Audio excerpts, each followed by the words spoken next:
Hello YouTube, this is ChardarYuGiOh, and today I'm here with another economics in YuGiOh. And today I'm going to talk about local values. I got this idea from a comment left to me from the Anbu42. He's a really cool guy. I'm going to put a link to him in the description. You can go check him out. But anyway, local values. This is how cards might be worth more or more easily traded at some locals in some areas than others. So like I have 3 cards right here. Caius the Shadow Monarch Ultra, YAP Jinzo, and BPT Jinzo.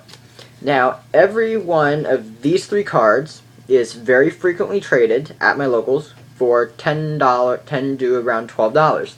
Now, I know a lot of you guys are thinking, there's no way those cards are worth that much.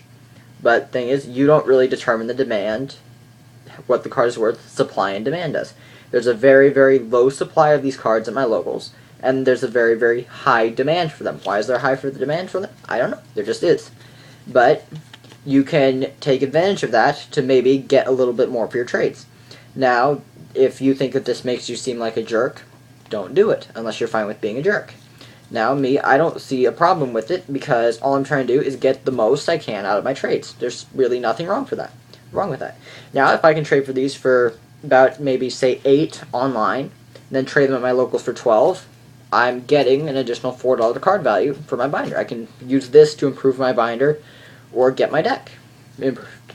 So, you can use that. So, find out what cards are in demand at your locals, like, consistently. These 3 cards, Caius and Jinzos, are probably the most perfect examples from my locals. Maybe there's something else in demand at your locals, you know. Find out what people are building, what people want to collect, and get that. Now, another thing you can do, which is also based around locals, find out who wants to build what deck. Because I will pretty much always trade for a Jinzo or Caius, because I think they're really good trade bait. Now, suppose you take the Caius, and there's a guy like me who will trade for it because it's a good trade bait, and a guy who is desperately, desperately trying to build macro monarchs. Who do you think is going to give you more for the Caius? I, for one, am going to give you pretty much the bare minimum for it. It's not because I'm a jerk, it's because I don't absolutely need the card. I'm just getting it for trade bait. The whole point of getting trade bait is to pick it up cheap. Now, I don't think that makes me a jerk or anything. That just means that is what it's worth to me. There's another guy over there who it's worth more to. Go to try and trade it to him. So, find out who is building what, and what is popular at your locals. That can give you an idea of what to get online. Now, you're probably asking, why don't I just show up with a dozen Jinzos or whatever? It's supply and demand. If the demand is there and there's a huge supply, once these start going around, all of the demand for them falls. They can start getting them from other people. All of the demand is gone. Like if another guy there shows up with a dozen Jinzos and trades them, say $2 or $4 cheaper than me, suddenly these aren't worth that much. So I need to be careful. You need to be careful not to flood the supply. It happened with Wind Up Hunter. Wind Up Hunter shot up to $10, shot up to $15, then everyone released them onto the market and they crashed. So you need to be careful not to crash the value of your cards. Now, something that you can do, and I did, to help keep track of who's building what, just get phone numbers of people at your locals.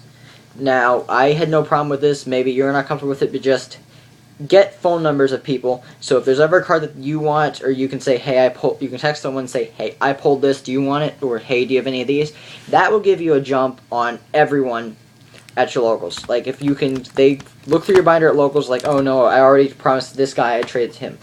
Get phone numbers. That will help you out so much. Like, at my locals, we're all pretty close. I'm on Skype with them. I have phone numbers. We're on Facebook. We all have YouTube channels. I am very much in touch with the people at my locals. You want to be in touch with the people at your locals, because even if they pull something, they'll think of you when they pull something good and talk to you about it first, before all the random guys who show up. Now, that's really social networking is your friend in this game. So, that's just some stuff you can do to get the most for your trades and to help you get rid of stuff that you don't want. Now, I'll come back with another video soon. about ways to get rid of cards that have been sitting in your binder for a while. I want to do that in this video, but this is much longer than I thought it would be. So I'll get back to that later, and peace out, YouTube.